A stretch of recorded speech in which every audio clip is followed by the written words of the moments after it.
is what I said before I started. There is discussion about every single point. But the notion of an elected people, God's own people, is extremely powerful in the history of Judaism, as you know.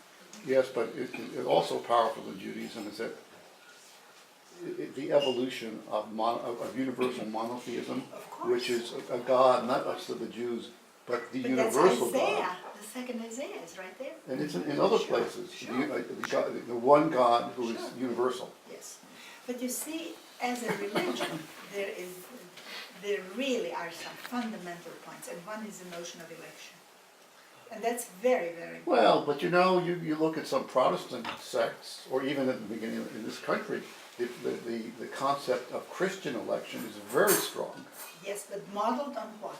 I On don't the know, Old Testament? on the Old Testament. But- Precisely. And Christianity can't get away from the Old Testament because it's a religion based on the Old Testament. Of course, that goes without saying. But you see, I'm trying to simply answer the question, what made this religion so successful? Why did it survive? Why did it not become a Jewish sect? Well, I think there are political reasons. I think the main reason it became successful was that Constantine adopted it as the Roman religion as a way to politically enforce his rule over the far-flung Roman Empire. Well, that's a generally, Sure. is it generally accepted? Sure, but then comes Julian the Apostate, his nephew. And if he had lived longer, it would have gone back. Yeah, We then there's wouldn't the have Eastern had- religion, which had a little different take. No, we wouldn't have had this state standing in for Christianity if Julian the Apostate had not died as a young man. So, you know, there are lots of complications. But anyway, since my time is up, I'm sure. Well, another You're thing. interested, so go on. Go ahead. No. Another 15 minutes. Okay? We don't have babysitters. At the most. What do you mean? I have a few babies you don't know about. No, but you see, these are very important issues because they surface again and again. They surface in Protestantism. I spent 1 year of my young life at the Graduate Theological Union in Berkeley reading Luther and Calvin and Luther. And you can't read them without being steeped in the Old Testament, because these people really were steeped in the Old Testament and tried to build bridges between Christianity and Judaism, but a certain kind of Judaism. And a certain kind of bridge. And a certain kind of precisely. And could it be another idea to think about, is another way of defining God? Sure. Because the pagans are, if I offer you this, will you let the crops grow? If I offer you this and this, can I have a child and let the The crops grow? Romans say, do But- ut des, the Latin. I give you so that you can give to me. And then a God of wrath and jealousy and all this nonsense. But the Christians, a God of love. See, that's the other thing, that most or very many of the Roman gods were not gods of love. They were gods to be feared, to be served, to be taken into account, to be worshipped, to be given things, but love is not where it's at. No. Now, you know, we hear love, love, love all the time. I mean, some of us are really sick and tired of hearing all this, but God is love. God is so many other things besides love. But you know, Well, You've had enough with love. You have been watching too many TV preachers. not, in fact, not that. Elisabeth, I have one Forgiveness. question. Yes. That question was asked of me and I didn't have the answer. Yes. And I have to answer, At what point did Christianity become a Christian religion? It wasn't at the very beginning. No. He No, just I've been thinking. separated from the Jews and started to wander around and preach what he knew he preached, okay? Which was most probably what he knew from home or from wherever. At what time was the separation made? I can tell you, I think it pretty exactly, the end of the first And century. the reason. Because of the deeply felt differentness. of the Difference Christian- in what? In what they Not believe. community, because I think, yeah. Okay, what they believe, but especially Christology. Christology is as the Latins used to say, articulus stantis et cadentis. Everything stood or fell with this. The definition of what Christ was, Christ's nature. Look, the first 3 centuries of Christianity are full of what? huge fights over the question of who Christ was. Huge fights.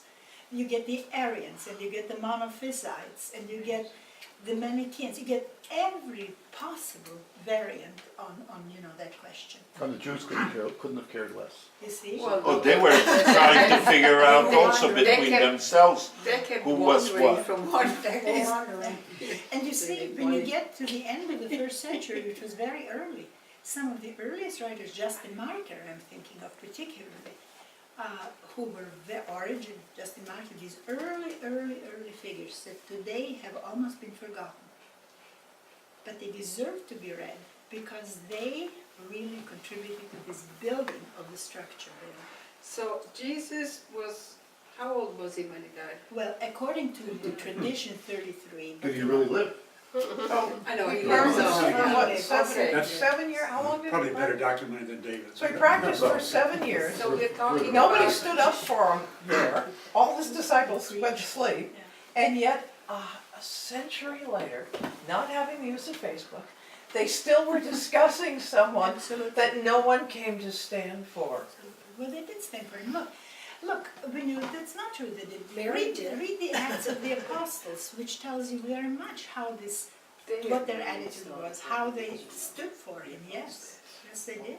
See, Jesus became a unique individual who was later deified historically.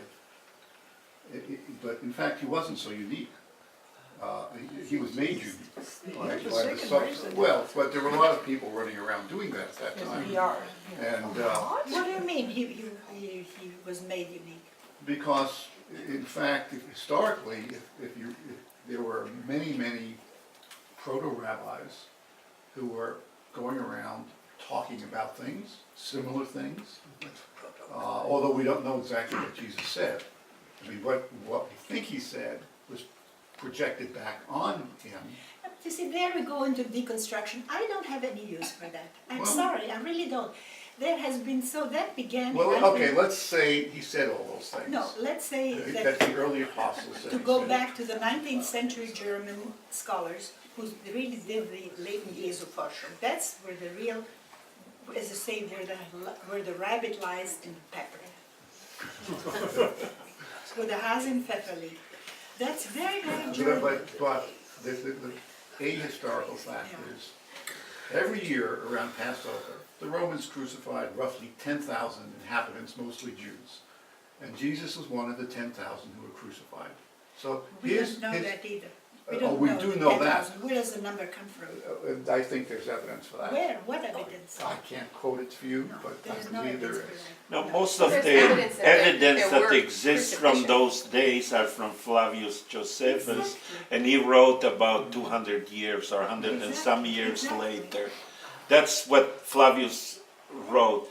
But during that time in the Sanhedrin in Jerusalem, and that's around the time when Christ was, or Jesus was born and lived, there were different sects trying to rule. The Sadducees or the Tzaddikim, they wanted to rule over over the land. They were the Pharisees, they were the Essenes, and they were the ones in cahoots with the Romans that I can't remember their thing. So there was big controversy going on between the different Jewish sects, today or among we the call it Muslims. sects, believers, and Jesus was one of them that tried to form a different type of But you're not group. right, you're not right, I'm sorry to disagree. Jesus had no interest, at least for evidence, in politics. No, in the I'm state, not talking in power, politics, nothing. but he was preaching an ideology. Sure. And well, that's what they were doing then. They were preaching the different ideologies. But remember- Not all of them were in cahoots in politics with the But remember, Romans. there was a very strong strain in Judaism hoping that the Messiah would come to establish Right. an earthly Right. kingdom, not just to preach, how to be good. I mean, there are lots of things that go on at the same time. Yeah, that's a part of it. And even in Christianity, as you know, this was a great disappointment for so many of Christ's followers, that he was not the Messiah who was going to establish a state of power. So, it's a complicated question, it really is. I might just end really by saying, this is an endless quest to understand early Christianity. I had a wonderful professor in Berkeley. By the way, the history of Christianity in Berkeley drew hundreds of students, not dozens. But he had to lecture in the largest lecture hall, Professor Balsma, because there was so much interest. And he was my major professor. I did Reformation with him, and of course, Lutheranism and all that. But he became a dear friend, really, after I finished. And he was himself a Dutch Calvinist by family, but then he became sort of a somewhat nothing Episcopalian. But well, they don't stand for anything anymore. They're wonderful people. The liturgy is much more beautiful than what we have in Catholicism today. But they don't stand for anything. So, we had wonderful discussions, he and I, on so many of these issues. And he was a lovely man with whom one could really talk, and with whom one could meet mind to mind, really, with him, not just a major professor. He was a dear, wonderful man. He was dead now. But how did we get to him? Oh yes, the problem, of dealing with these first 3 centuries. There was another man, Jerry Kaspari was his name, who also is unfortunately dead. He was Jewish, but not a believing Jew, and he taught early Christianity in Berkeley. And right now, Susanna Elm teaches it, who is the daughter of a very famous German theologian, Caspar Elm. So you see, in Berkeley, in godless Berkeley, people say to me, "Oh, you are a Berkeley? Oh, Berkeley, oh." And I say, you know what? Show me one Catholic institution that has the level of the courses and the level of the people who have taught Christian history in the whole of the United States. That is amazing. They don't. You have to go to Berkeley, to godless Berkeley, to get the really good. And now, of course, there is a graduate theological union. Now you have people teaching Judaism, you have people teaching Islam, all in godless Berkeley.